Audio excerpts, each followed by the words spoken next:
Krishna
Vasudevaya Hare Paramatmane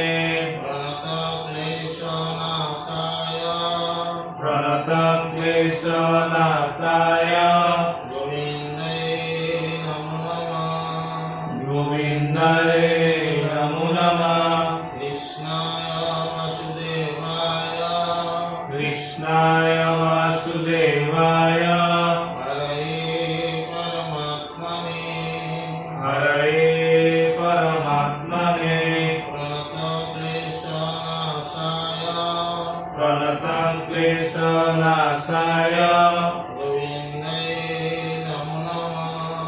गोविन्दाय नमो नमः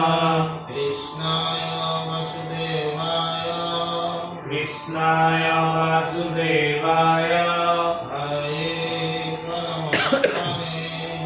हरये परमात्मने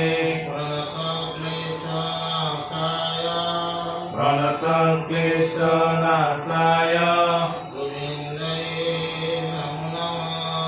गोविन्दाय नमो नमः कृष्णाय वासुदेवाय हरये परमात्मने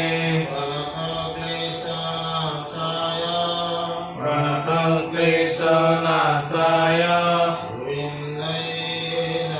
गोविन्दाय नमो नमः कृष्णाय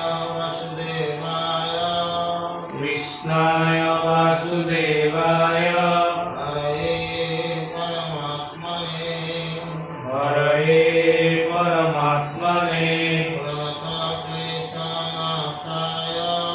प्रणतक्लेशनाशाय गोविन्दाय नमो नमः कृष्णाय वासुदेवाय हरये परमात्मने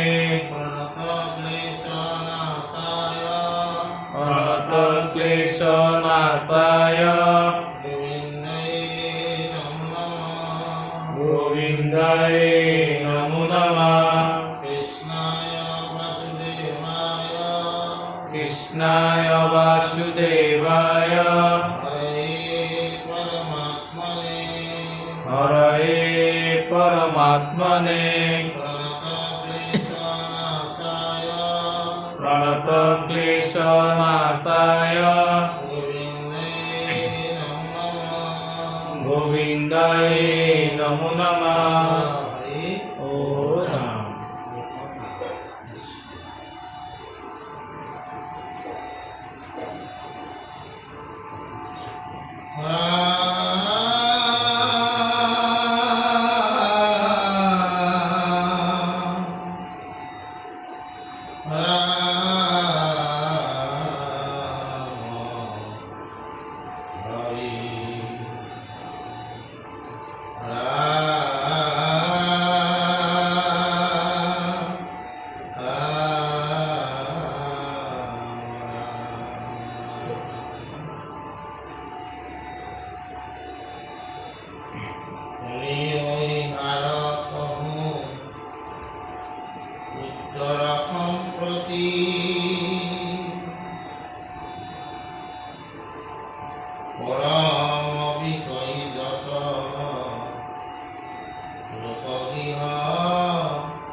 নভজে তাহার খবর কমল যুগতি স্থির চিত্তে ইহার নির্ণয় অজ্ঞানত থাকিয়া কৃষ্ণ কনব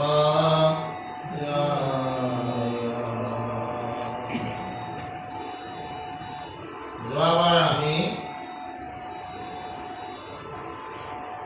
যে ভগৱন্তৰ এই ভক্তি ধৰ্ম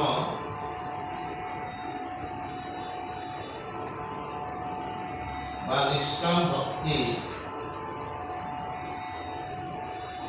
বা সকাম ভক্তি এক ভগৱন্ত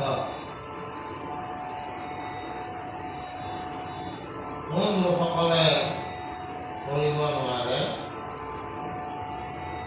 যিবিলাক লোকৰ তেওঁলোকে মানে মনুষ্য জীৱন লয় তেওঁলোকে ভাবিছে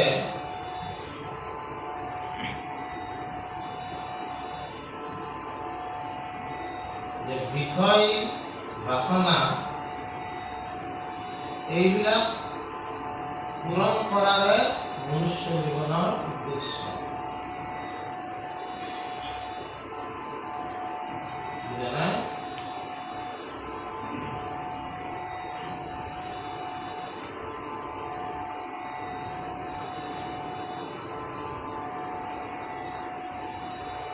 আমি যেহেতু ইমান সুন্দৰ জীৱন এটা লাভ কৰিছোঁ যিটো মনুষ্য জীৱন বুলি কৈছে এই জীৱনটোত আমি এনজয় কৰিব লাগে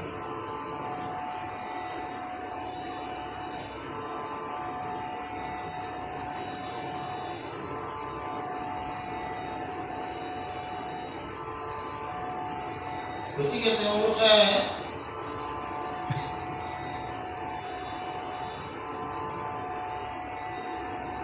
সফলতাটো যিটো সফলতা এনেকৈ ভাবে যে মই ধুনীয়া এটা ঘৰ বান্ধিম ধুনীয়া এখন গাড়ীত ফুৰিম ল'ৰা ছোৱালীকেইটা ভাল স্কুলত পঢ়াম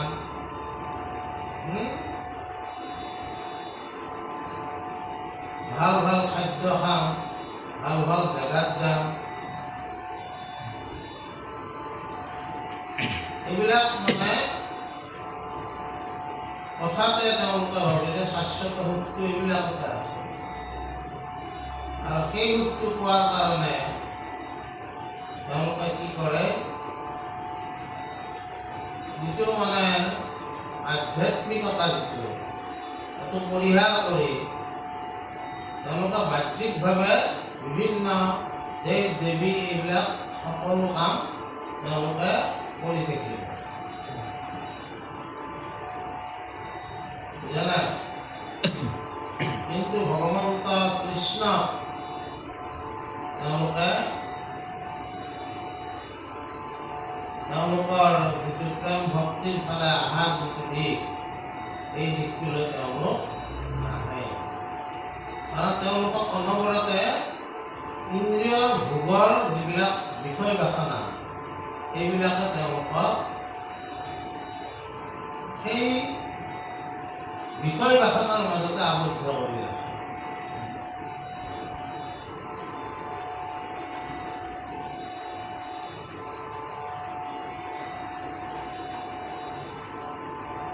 কি বস্তু যে আমি কিছুমান বস্তু চুবাই খাওঁ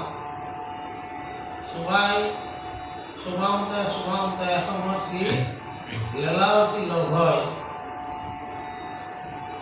সি পেটৰ ভিতৰলৈ যায় হয়নে নহয় তেওঁলোকে এইটো কেনেকৈ বিষয় বাসনা এনে বস্তু তাক হজম কৰিব কিন্তু নোৱাৰে সেই চুবোৱাকে তাৰমানে কি কৰি থাকে চুবাই থাকিব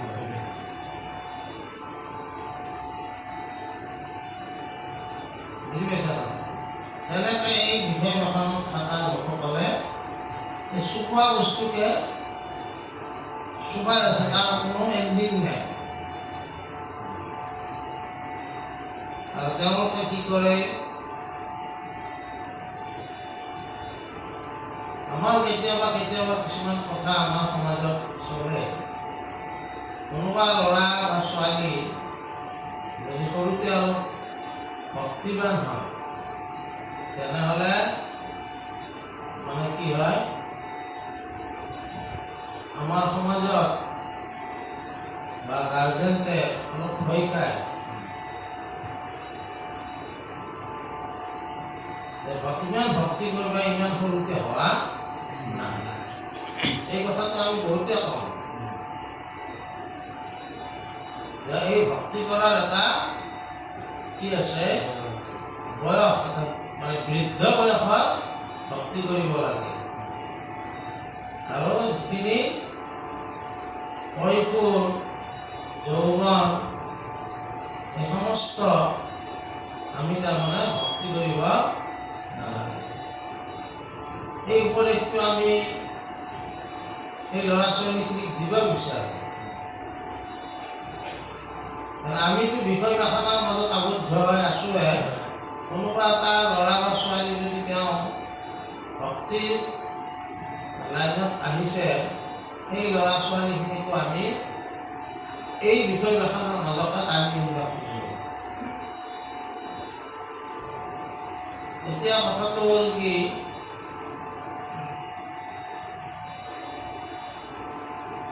আচলতে কিন্তু শাস্ত্ৰই কৈছে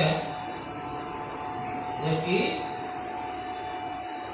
ভক্তিৰ যিটো দিশ, সেইটো সৰুতে আচলতে হেন জানি শিশু হ'ব এৰা হেন কৰ্ম ধৰিও কুমাৰ কালে ভাগৱত ধৰ্ম।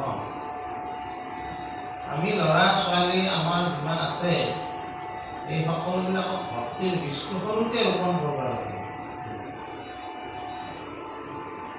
তাৰপিছত বায়ু, পানী, মাটিৰ সংযোগত যেনেকৈ গছডাল ডাঙৰ হৈ যায়, পৰিৱেশ এটাও লাগে।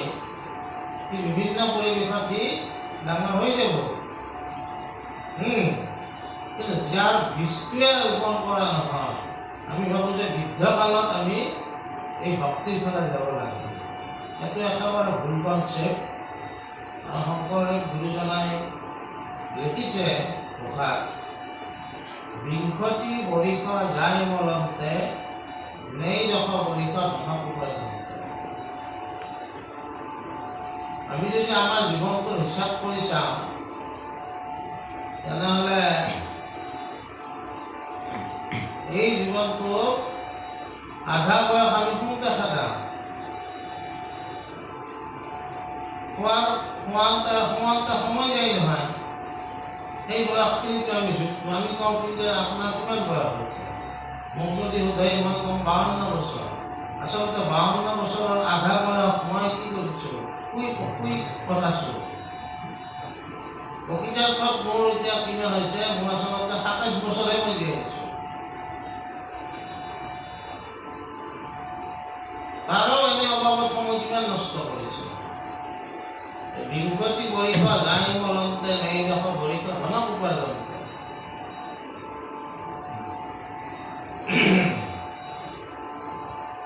এটা ল'ৰা বা ছোৱালীয়ে 20-21 বছৰৰ উমলিয়ে থাকিব খোজে।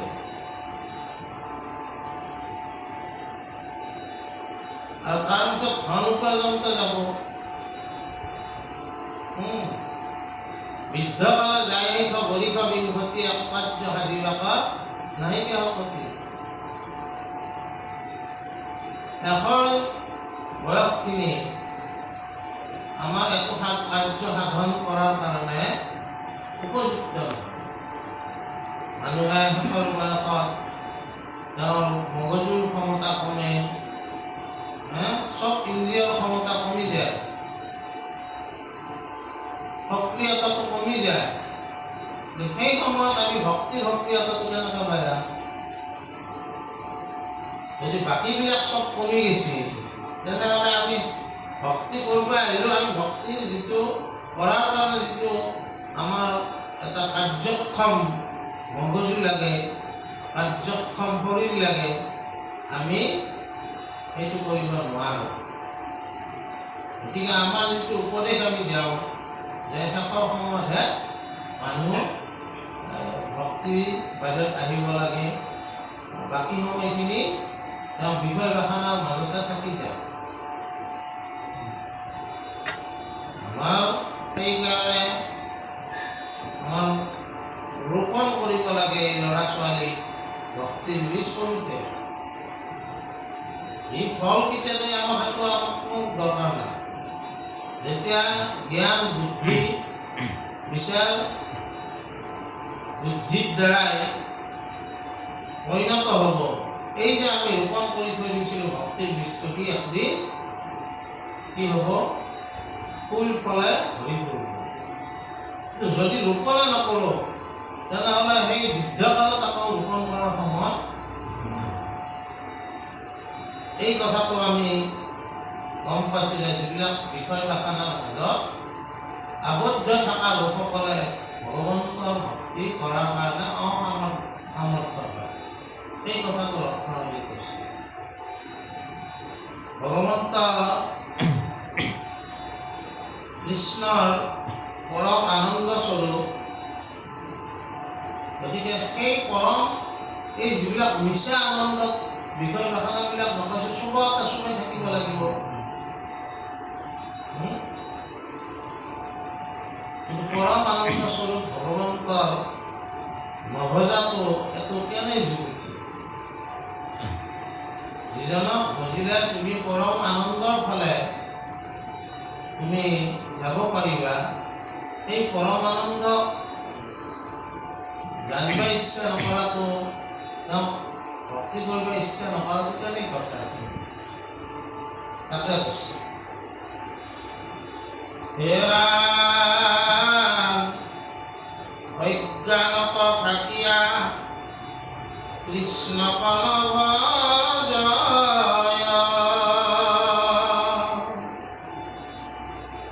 কৃষ্ণে কেবলন্ত মাত্ৰ বৰা শুনিও স্থিৰ চিত্তে ইহাৰ নিৰ্ণয়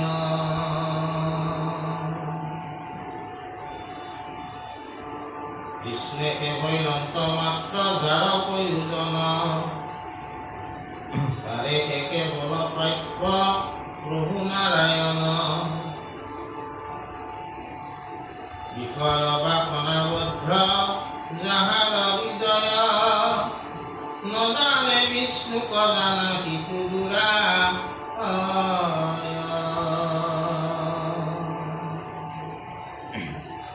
বুলিবা জানিবে সিটো গুৰু উপদেশে ইহাৰ উত্তৰ যেন শুনিও নিশেষে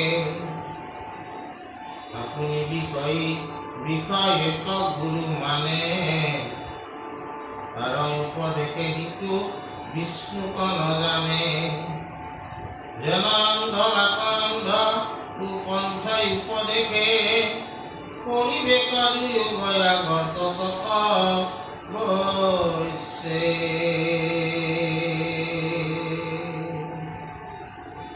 এই মতে মাধৱৰ বেদ জৰি চান্দি পৰিৱেশ সংসাৰ গৰ্তে দুয়া বন্দী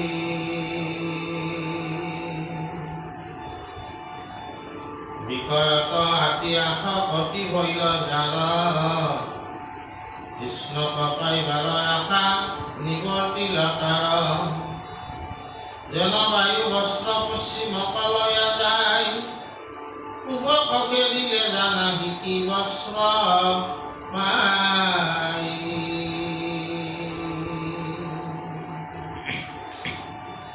তাৰমানে ইয়াত কোৱা হৈছে কি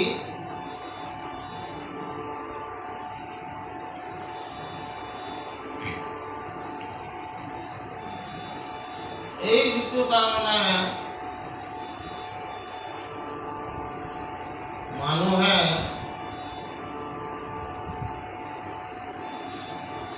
তেওঁ অস্তিত্বটো সম্পৰ্কে তেওঁ চিন্তা নকৰি অশাশ্বত বিষয় বাসনাতে যদি লাগি থাকে বুজা নাই তেওঁক পোহৰ দেখা নোপোৱা মানুহ বুলি কয়।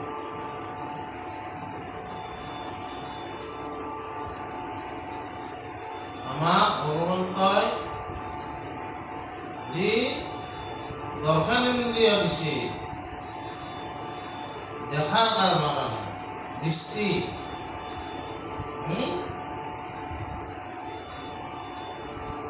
আমি কেতিয়া দেখা পাওঁ? যেতিয়া পোহৰ আহে।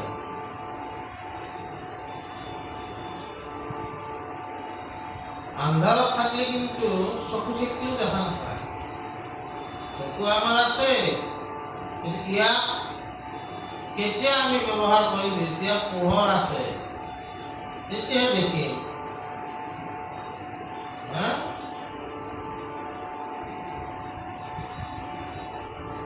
ৰাতিৰ আন্ধাৰ, আমি ৰাতি চন্দ্ৰৰ পোহৰ যদি নাথাকে তেতিয়াহ'লে আমি ৰাতি দেখাত অলপ অসুবিধা হয়। দিনত সূৰ্যৰ পোহৰ থাকে কাৰণে আমি দেখা পাওঁ।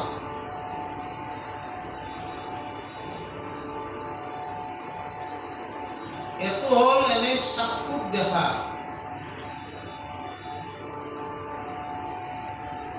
এইটো কোনো অন্তৰ দৃষ্টি নাথাকে, বাহ্যিক দৃষ্টি এইটো।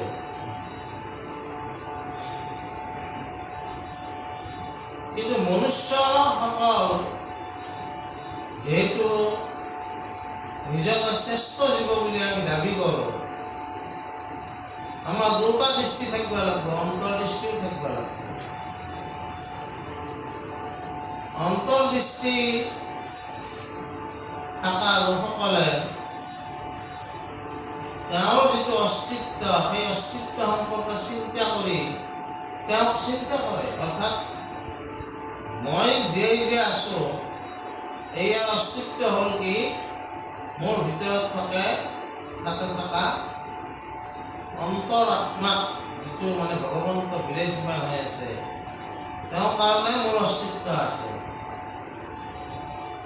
আৰু তেওঁক মই ভক্তি কৰিব লাগে, তেওঁক চিন্তা কৰিব লাগে। এইটো কেতিয়া সম্ভৱ? অন্তৰ্দৃষ্টি থাকিব লাগিব। অন্তৰ্দৃষ্টিৰ অভাৱ হয় কেতিয়া? আমি যেনেকৈ বাহ্যিক যিটো দৃষ্টি, সেইটো যেতিয়া আন্ধাৰ হয় আমি দেখা নাপাওঁ, পোহৰতহে দেখা পাওঁ। অন্তৰ্দৃষ্টিৰ অভাৱ বা সেই দৃষ্টিটোৰ অভাৱ যেতিয়া হ'ব, কেতিয়া হ'ব? যেতিয়া অজ্ঞান আন্ধাৰে আমাক আৱৰি ধৰিব। অজ্ঞানতাও এক প্ৰকাৰ আন্ধাৰে।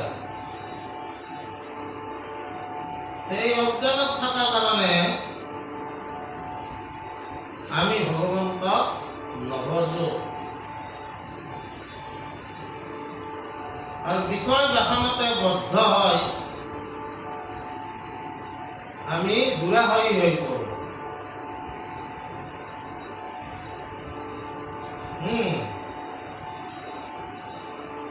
আৰু ইয়াৰ কাৰণো আমি কি বুলি কওঁ যে এইবিলাকৰ মাজত বদ্ধ হৈ থকাৰ কাৰণেওতো আমাক গুৰুৱে উপদেশ দিছে।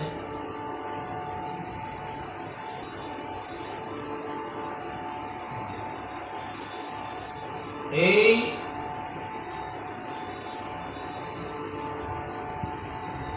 পৃথিৱীত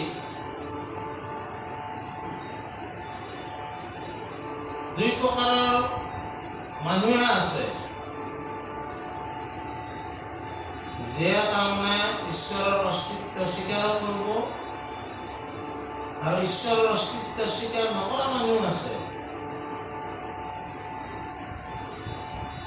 জানা এইবিলাক কি আছে?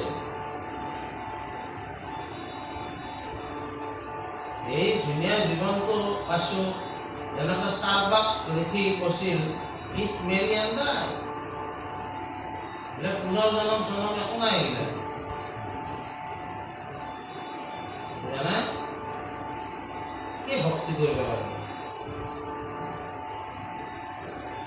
ইমান সুন্দৰ জীৱন পাইছোঁ ভোগ কৰিব লাগে জানে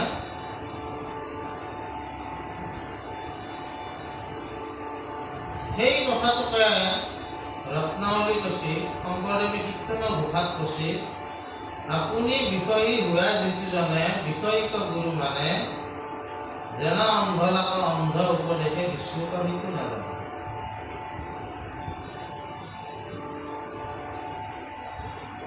ভগৱন্তক জানিবক লাগি তুমি বিষয় বাসনত আবদ্ধ লোকক গুৰু হিচাপে যদি তুমি মানি লবা তেওঁতো তোমাক গুৰু মানে বিষয় বাসনা বিলাককে কি ক'ব শাশ্বত সত্য বুলি ক'ব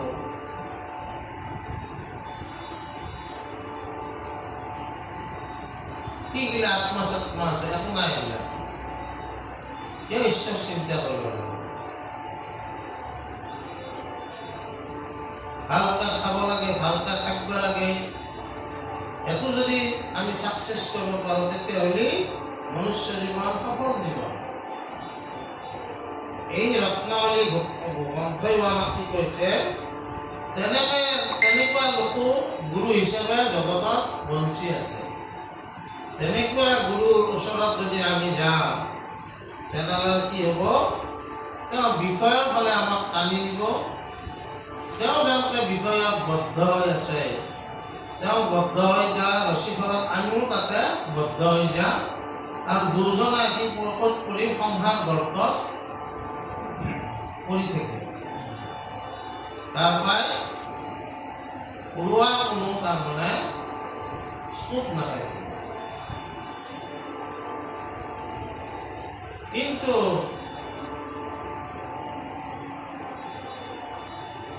তাৰ পৰিৱৰ্তে যদি আমি এজন সৎগুৰুৰ ওচৰলৈ যাওঁ তেতিয়াহ'লে এই সংসাৰ গৰ্তৰ পৰাই তোমাক সেই সৎগুৰু ওপৰলৈ উঠাই লৈ আহিব ইয়াত ধুনীয়া এটা উদাহৰণ দিছে কি যে বিষয়ৰ আশাপতি থকা লোকসকলৰ ক্ষেত্ৰত এনেকুৱা হয় পচোৱা বতাহ মাৰিলে বস্ত্ৰখন যদি আমি মেলি দি থওঁ এই পশ্চিমৰ ফালে গুচি যায়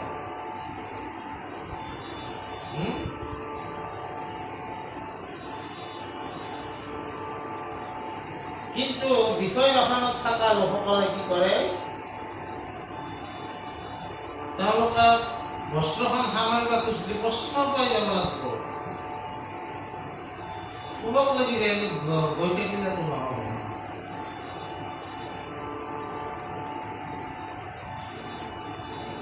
মানে বিষয় বাসনাটো সেনেকুৱা মানে আমি আচলতে আমাৰ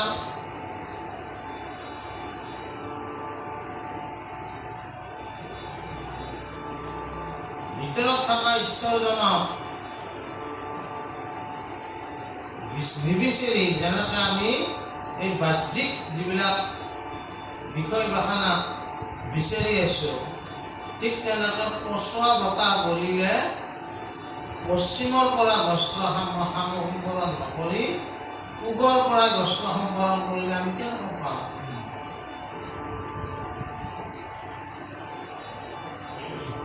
কথাটো বুজি পাইছা নহয় এইবিলাক আচলতে তোমাৰ ধুনীয়া এটা উদাহৰণ দিছে তাৰপিছত কি দিছে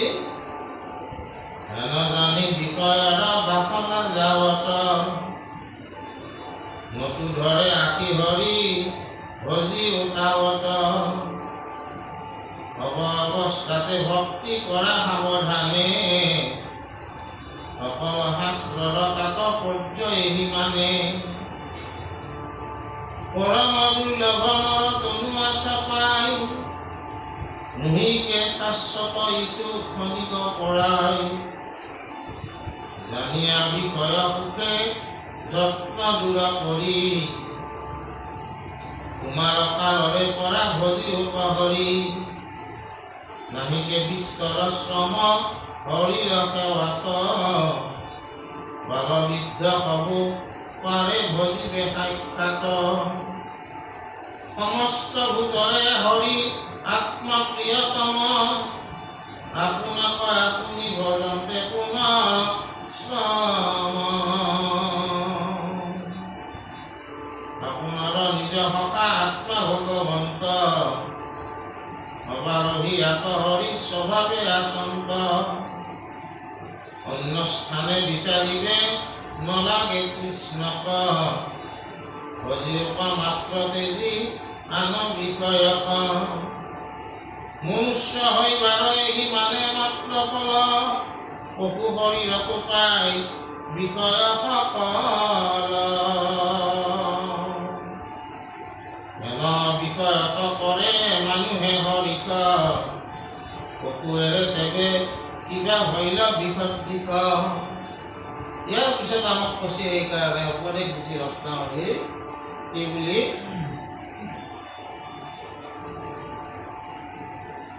যে ভগৱন্ত সকলো অৱস্থাতে তুমি ভজনা কৰা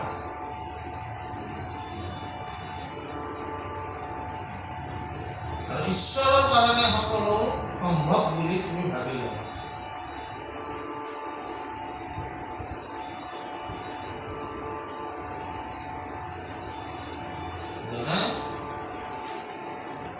ঈশ্বৰৰ কাৰণে সকলো সম্ভৱ বুলি তুমি ভাবি লোৱা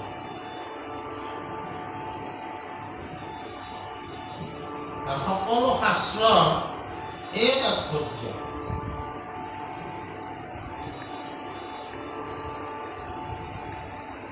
এই গোটেই জগতখন ভগৱন্ত পুৰুষৰ ইচ্ছাতে ভৰ্তি আছে আৰু তেওঁৰ ইচ্ছা হ'লে গোটেই জগতখন তেওঁ সংহাৰ কৰিব পাৰে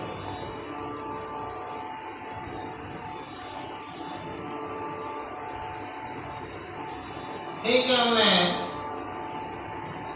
সকলো অৱস্থাতে ভগৱন্তক তুমি চিন্তা কৰা কাৰণ কিয় তুমি যিটো তনু পাইছা অৰ্থাৎ তুমি যিটো জীৱন পাইছা তো সাধনাৰ জীৱন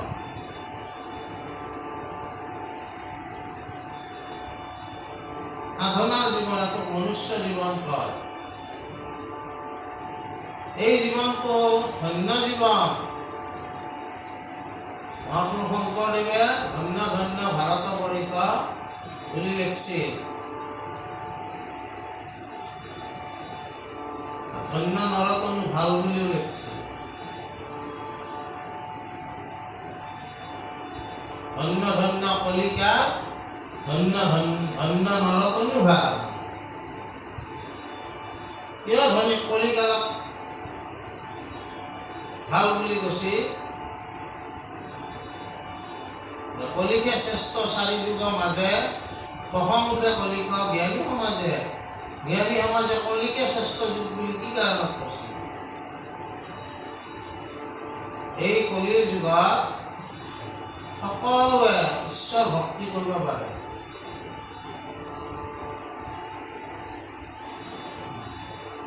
পৃথিৱীৰ প্ৰতিজন মানুহে ভগৱন্তক ভক্তি কৰিব পাৰে এই অধিকাৰটো কলিযুগত সকলোৰে আছে আৰু সেই অধিকাৰটো থকাৰ কাৰণে কলিৰ যুগটো শ্ৰেষ্ঠ যুগ বুলি কৈছে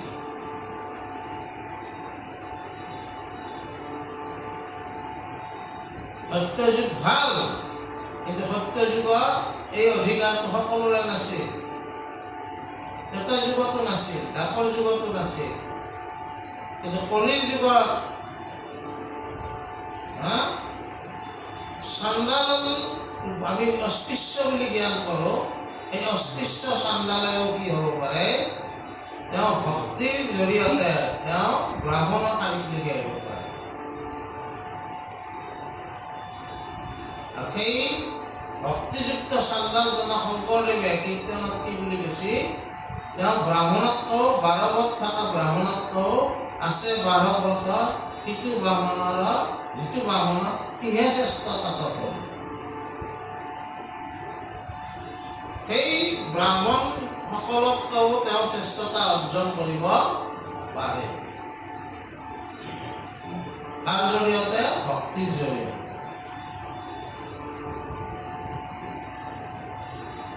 বুজা নাই? মুচি এজন আছিল,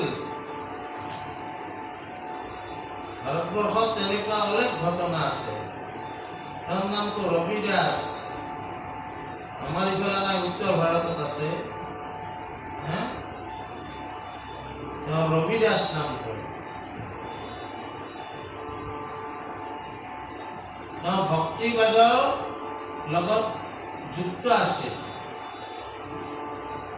এই ৰবি দাস পিছত কি হ'ল? সন্তলৈ ৰবি সন্ত, ৰবি দাস সন্তক লাগি তেওঁ উত্তৰণ হ'ল।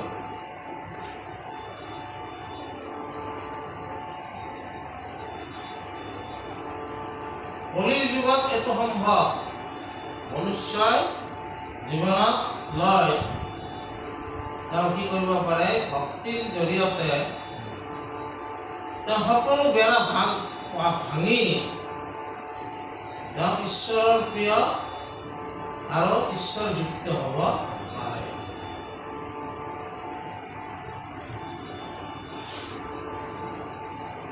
মহাপুৰুষ মাধৱদেৱ গুৰুজনেও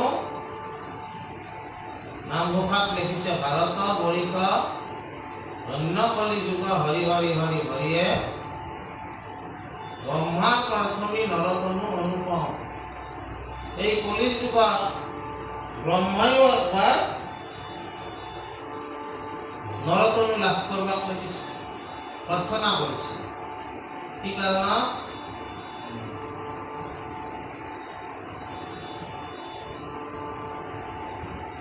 ভাৰত বৰিষ ধন্য কলি যুগ হৰি হৰি হৰি হৰিয়ে ব্ৰহ্মাৰ প্ৰাৰ্থনী নৰতনু অনুপম। হৰিত একান্তে শৰণ প্ৰক্ৰিয়া হৰি হৰি হৰি হৰিয়ে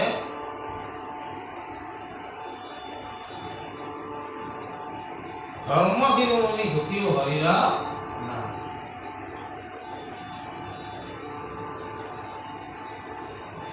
এই কলিৰ যুগত আমি মনুষ্য হিচাপে জন্ম পাইছোঁ। এইটো সাধনাৰ জন্ম, সম্ভাৱনাৰ জন্ম। অসম্ভৱকো সম্ভৱ কৰিব পাৰি ভক্তিৰ জৰিয়তে। অস্পৃশ্যও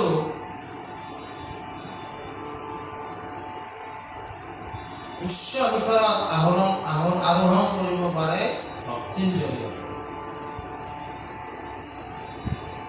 গতিকে আমি এই জীৱনটো লাভ পাইছোঁ যেতিয়া আমি ভক্তিযুক্ত হ'ব লাগে।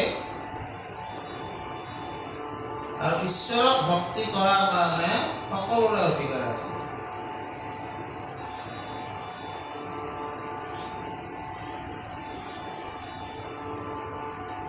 কৃষ্ণ ভকতিত সমস্তৰে অধিকাৰ, নাহি জাতি অজাতিৰ বিচাৰ। সকলোৰে আছে অধিকাৰ।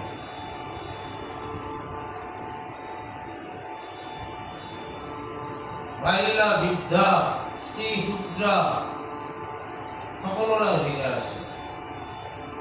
স্ত্ৰী শূদ্ৰে কৰে যদি আমাতো ভকতি, তাহাঁত কহিবে এইটো জ্ঞান মহামন্ত্ৰী।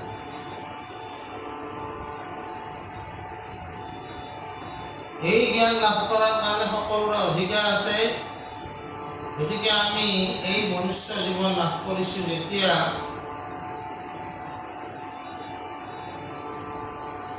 আমি সকলোৱে ভক্তিযুক্ত হ'ব লাগে।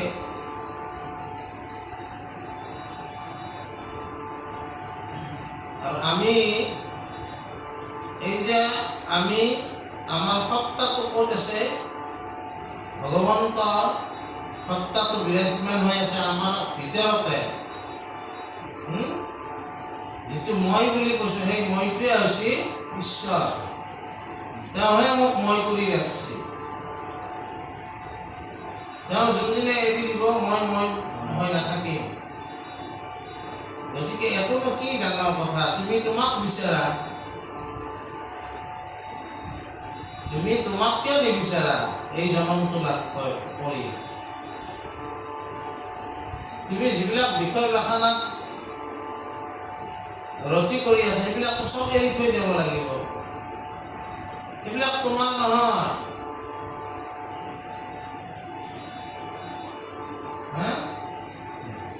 তুমি সেইবিলাক তোমাৰ বুলি ভাবি আছা। তুমি তোমাৰ যিটো অস্তিত্ব, এই অস্তিত্বটো তোমাৰ সাক্ষী স্বৰূপে তোমাক সদায় ৰক্ষা কৰি আছে। আপুনি জীৱৰ সাক্ষী কৃষ্ণ কৃপাময়, তামুক এৰি সামান্যকে সেৱা দূৰা হয়। বাকী বিষয় বাসনা এইবিলাক সামান্য, সেইবিলাকক কাৰণে তুমি প্ৰেম ৰচি কৰি আছা। কিন্তু তোমাক যিজনে চৈতন্য মূৰ্তি কৰি ৰাখি আছে, তোমাক সাক্ষী স্বৰূপে, সেইজনক কিন্তু তুমি ভজনা কৰা নাই। গতিকে ৰত্নই লিখিছে তুমি সেইজনক ভজনা কৰা, আৰু তেতিয়া তোমাৰ এই যে তুমি মনুষ্য শৰীৰ লাভ কৰিছা, তোমাক যে ভগৱানে জ্ঞান প্ৰদান কৰিছে, এই জ্ঞানখিনি তুমি সৎ ব্যৱহাৰ কৰিব পাৰিবা। আৰু যদি বিষয় বাসনাতে আবদ্ধ হৈ থাকা, তেতিয়াহ'লে তোমাৰ তাৰমানে ঈশ্বৰে দিয়া বাহ্যিক দৃষ্টি দি তুমি জগতখন চাই থাকিলা। ঈশ্বৰে তোমাক এটা অন্তৰ্দৃষ্টি দিছে, তাক জাগ্ৰত কোনোদিন নকৰিলা। বুজা নাই? আৰু এই বিষয়ৰ সুখটো ঈশ্বৰে যিমান জীৱ স্বজন কৰিছে সকলোকে দিছে। আহাৰ, নিদ্ৰা, ভয়, মৈথুন,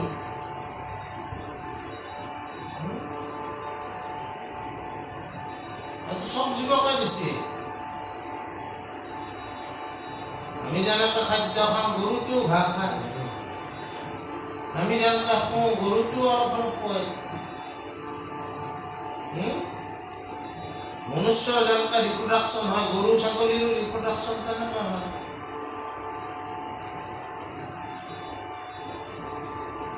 ভয় আমাৰো আছে, তেওঁলোকৰো আছে। কিন্তু তেওঁলোকৰ কি নাই, আমাক কি আছে, আমাৰ কি আছে? হৰি সেৱা কৰা তনুটো তেওঁলোকে লাভ কৰা নাই, আমি লাভ কৰিছো। ঈশ্বৰে আমাক নলেজ দিছে। এই নলেজখিনি, এই জ্ঞানখিনি আমি লাভ কৰিছো যে তাক সৎ ব্যৱহাৰ কৰিব লাগিব। ইয়াক ব্যৱহাৰ নকৰি তুমি কোন, এইটো আধ্যাত্মৰ কথা। আধ্যাত্মিকতাৰ এইটো কথা যে তুমি কোন, অৰ্থাৎ তোমাৰ অস্তিত্ব কোন, কোনে বজাই ৰাখিছে, সেইজনক তুমি তোমাৰ হৃদয়তে তেওঁ তোমাৰ অস্তিত্ব বজাই ৰাখি সাক্ষী স্বৰূপে আছে, সেইজন ভগৱন্তক তুমি চিন্তা কৰা। আৰু যদি সেইজন ভগৱন্তক চিন্তা নকৰি বিষয় বাসনাতে আবদ্ধ হৈ থাকা, তোমাৰ আৰু জন্তুৰ মাজত, জীৱ জন্তুৰ মাজত কি পাৰ্থক্য থাকে? একো পাৰ্থক্য নাই। ঈশ্বৰে যেনেকৈ উৰাণ পুৰাণ গজন ভ্ৰমণ চাৰিমুখী জীৱ তৈয়াৰ কৰিছে, তাৰে ভিতৰত আমিও কৰোঁ। কিন্তু মনুষ্য এই জ্ঞানটো প্ৰদান কৰিছে কাৰণে মনুষ্যই কি কৰিব লাগে? সাধনাযুক্ত জীৱন কৰিব লাগে। এই সাধনাবিহীন যদি মনুষ্য জীৱন হয়, তেতিয়াহ'লে কি হ'ব? এই জীৱনটো বৃথা জন্ম লোৱাৰ দৰে হ'ব। তাতে কৈছে, গতিকে এই জীৱনটো এটা পানীৰ বুৰবুৰণি, কেতিয়া শেষ হয় তাৰ নাই ঠিক। কিন্তু সাধনা থাকিলে তুমি কিমান দিন জীয়াই আছা সেইটো ডাঙৰ কথা নহয়। কিন্তু সাধনাযুক্ত লোকে যিকেইদিন জীয়াই থাকে সেই সময়খিনিতে তেওঁ এই জগতক এটা নতুন পোহৰৰ সন্ধান দি গুচি যায়।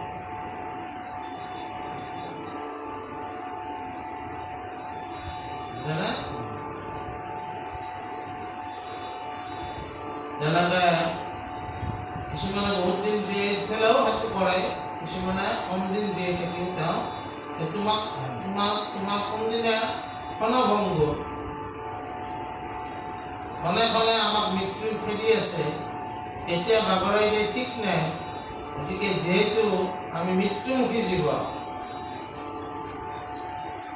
জন্ম পাইছোঁ মৰিবাক লাগি, যিকেইদিন এই জন্ম আৰু মৰণৰ মাজত যিখিনি সময় সেইখিনিকে জীৱন বুলি কৈছে।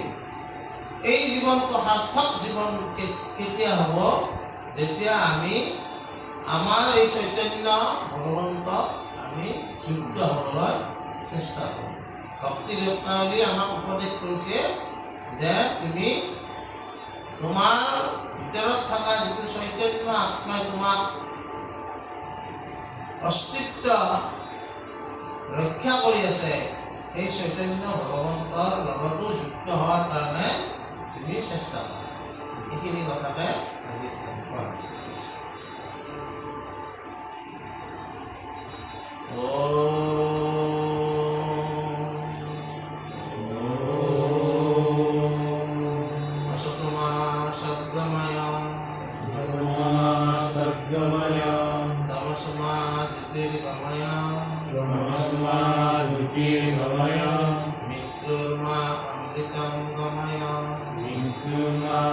Mritam